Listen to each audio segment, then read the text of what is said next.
Hey there, folks.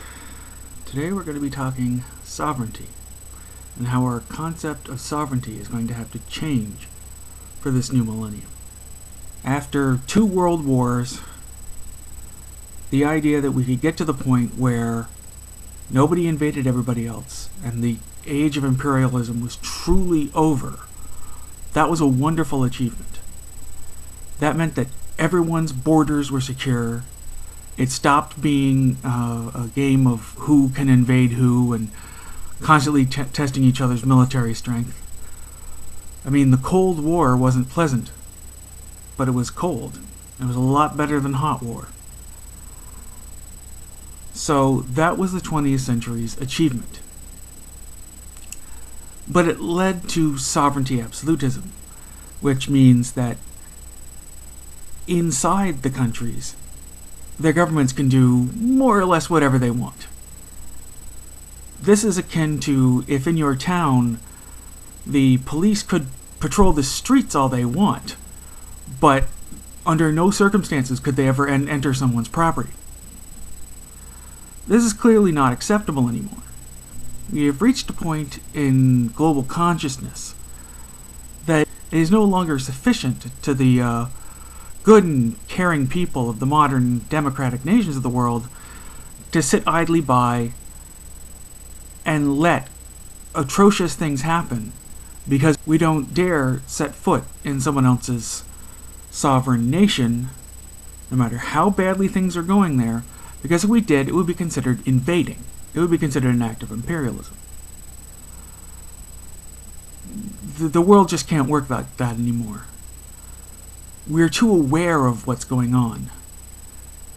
In the old days of much slower communication, we at least had the excuse of, well, by the time we hear about it, it's already over. But now, we hear about it before it's even reported on the news. The internet disseminates information far, far faster than the mainstream media ever did. We can hear about it from the people it's happening to while it happens. And this bringing together of consciousness makes us feel more like we are all one family, one race, than ever before. And with that comes the feeling that it's no longer acceptable to say, well, I have a computer and I eat 3 meals a day and my main problem is that I'm too fat, and someone else is starving and being raped and lives life at the point of madness and anarchy and dies young simply because I was lucky enough to be born here and they were unlucky enough to be born where they are. So we can no longer pretend that whatever happens in someone's house is none of our business. In modern society, in modern democratic, consumerist, capitalist, free society, we all accept that our sovereignty, our personal sovereignty, has limits. There are things which are still illegal to do, even if you do them in the privacy of your own home on your own property. You can lose your right to decide what happens in your life if you commit these crimes. And I think that has got to be how it is on the international stage. That's the only way the phrase international law will ever be more than a joke. So in the future, there's going to have to be a global government. Now, this is not necessarily an all-encompassing government. I see it as being more like the police. The police aren't the government. The police are simply there to enforce the rules that people have agreed upon. And that means there'll have to be something like a global constitution and a global criminal code. And it will have to apply to nations. So that if a nation breaks the law in a serious enough way, this international police force is charged with the duty of invading that country, or rather entering according to the agreement the country has already made, and doing what it takes to stop the crime and bring those responsible to justice. Now, this is not going to be an easy transition. In fact, it's probably going to take us the rest of this century to make it. For one thing, there's the sheer question of scale. Arguably, in order for this to be effective, we need an international enforcement army that is as big as, at least as big as 2 American militaries. The only way this is going to work is if this army has overwhelming force. Ideally, such overwhelming force that no one would think of opposing it, except a few crazy crackpot King John Ill type dictators. That's generally how policing works. The police have to be more powerful than your average citizen, at least. Otherwise, how can they enforce anything?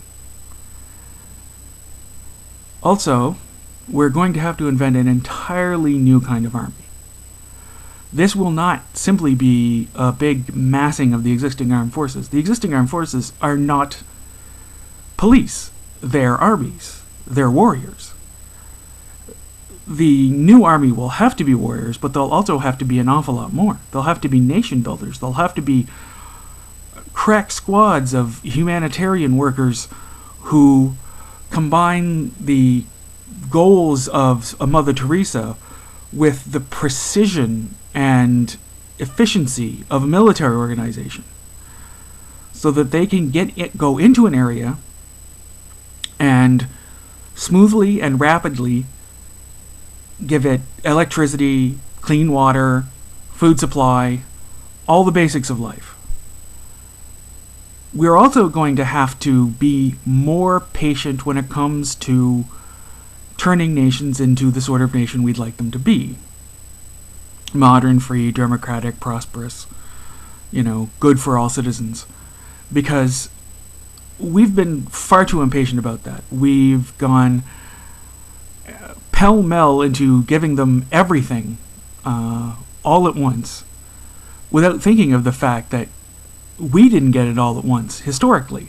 Our modern societies came in stages. We didn't go immediately from, say, medieval Germany with a bunch of petty little states to the United States of America.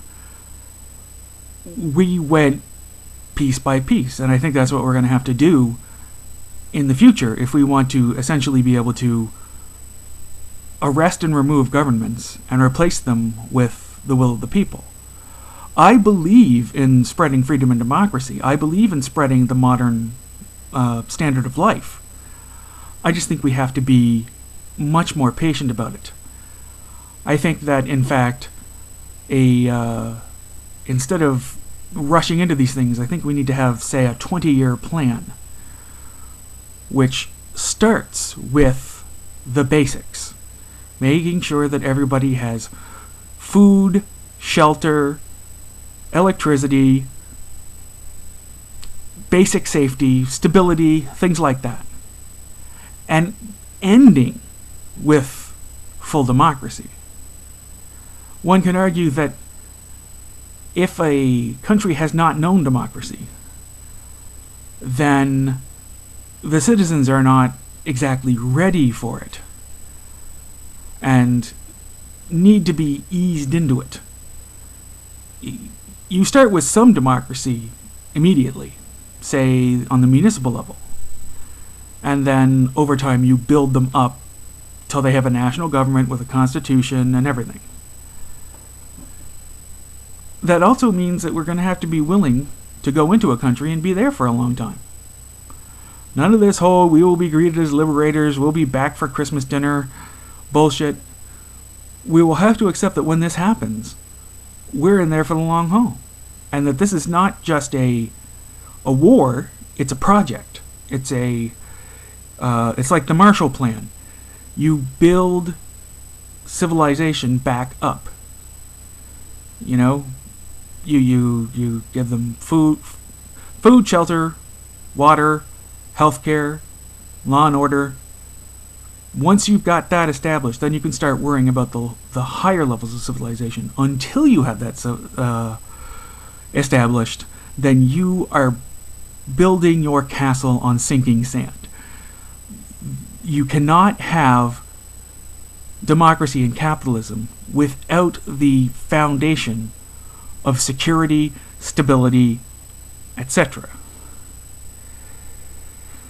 So in the future, we're going to have to be less absolute about sovereignty. And I know that that's a scary thought, because while it's easy to say, yeah, we should be able to go into some place like Rwanda when the massacre is happening and stop it and put in a decent government.